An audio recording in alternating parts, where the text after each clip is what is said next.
Okay, YouTube, this is a demonstration of a couple of mods I've done and a review of the Hanwei Tactical Katana and Wakizashi.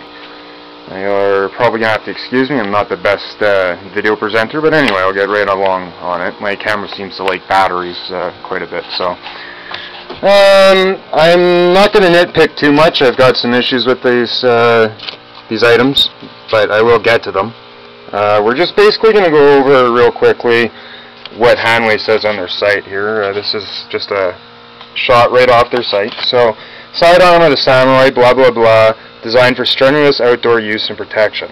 When I called Hanwei and I asked them what they meant about that, well, I called them and asked them a lot of questions, but anyway, when I asked them about that, they basically said that this was meant to cut small trees. However, they included not wood. Sorry, not bone. So wood's okay, bone's not okay. I don't recommend you use these on wood, quite honestly. Anything that's not green and that's bigger than a thumb, you'll probably wind up pretty unhappy one way or another. So, and protection. Well, I don't know. You know, these are great, and I'm sure if somebody challenged you with a sword, they would work out quite well at a low cost, provided, you know, that the other person isn't wielding something much, much heavier. But as far as protection, I mean, yeah, I'm not going to be walking around with these things, right? I mean, like, they're quite large. I was actually hoping that the whack would be a little bit smaller to fit into one of my bags that I use, but anyway, it's not, so whatever. Based on the blade geometry and superb cutting ability of the Paul Chan Raptor Series Wakizashi, but with a full tang construction for ultimate strength. So, we'll get to the blade geometry after. The part about the full tang construction, is that to say that the Raptor Series is not full tang? That's a question for you Raptor owners to ask, I guess. I would imagine it is, because I've seen instructions on how to disassemble them. These ones, on the other hand, you cannot disassemble. It's unfortunate, but that is the case. So, based on the dimensions, the Kissakis are not what I would call entirely traditional, but they're alright. There's really no way for me to show you this, but they're also a little bit irregular. They're not the most even geometry I've ever seen.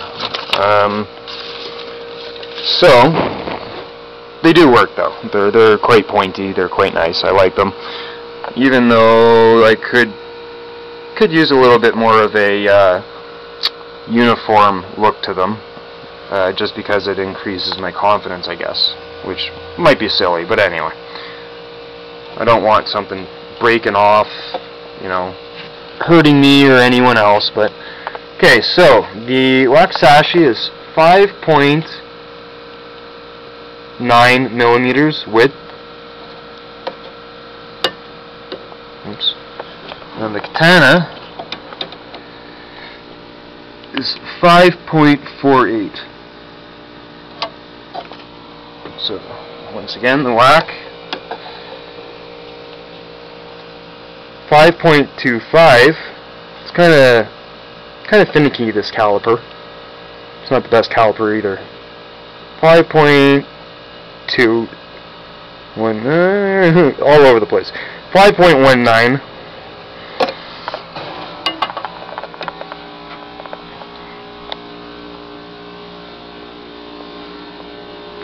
.98. So, as you can see, the katana is actually a little thinner, and it's actually obvious if you look down at the tangs that are exposed at the bottom of the blade. I'm not going to measure those because it's a little tricky to get the caliper in there, and I tried before and it killed my batteries. Anyway, you'll notice some mods here. We'll get to that after. The height on these, if I can do this, or the depth to these, I should say. Let's see if I can do this without marring any blade. 26.50 on the Wakizashi.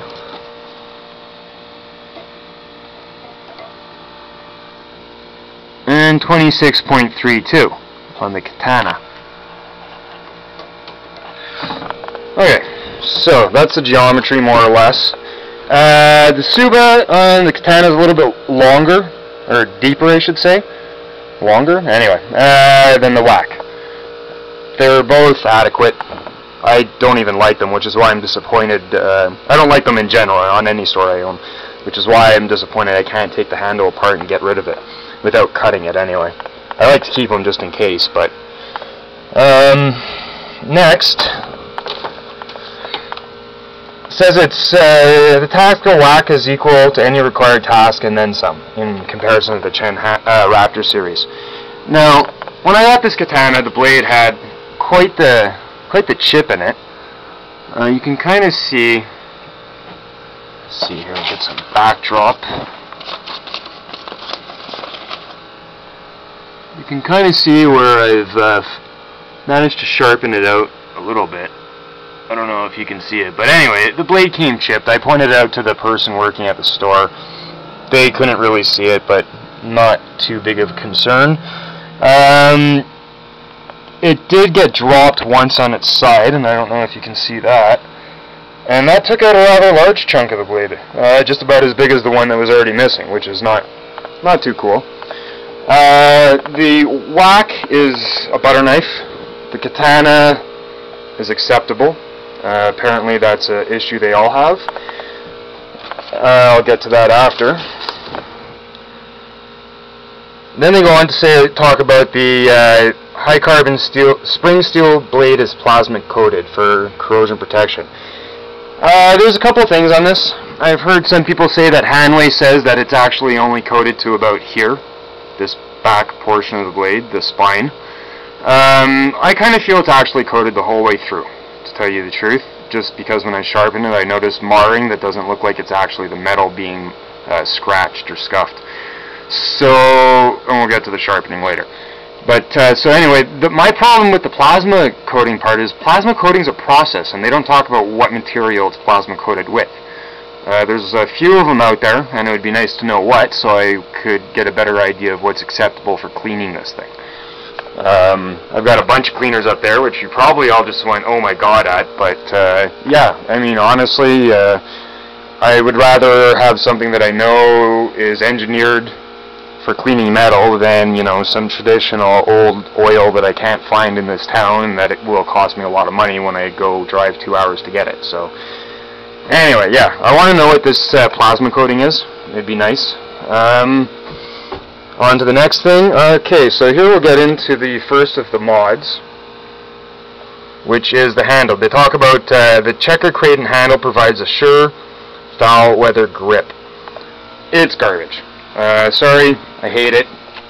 You can think whatever you want, maybe you like it. I have bad wrists and hands from multiple accidents and injuries, so that could be the problem. I get sweaty palms occasionally, and that could be the problem. But what this is road bike handlebar faux cork tape with a little bit of hockey tape to just make sure it stays together. Usually you'd use a wrap that comes with it, but I didn't want that on there. Anyway, it's got an adhesive backing, and it's a little flexible. It's just enough that it gets comfy in your hand. You can almost wield these things with an open hand at this point. I highly recommend this. It's not too expensive to get. You could get the real cork, which will be a lot more expensive, but apparently the faux cork can take a beating and a half. I've got it on my cyclocross bike, and I can attest to the fact that it's really strong.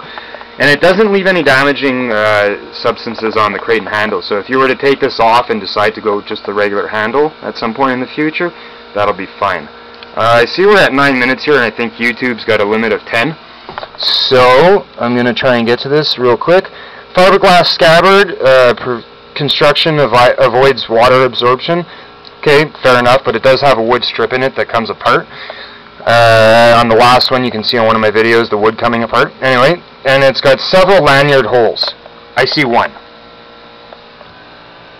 On both. One.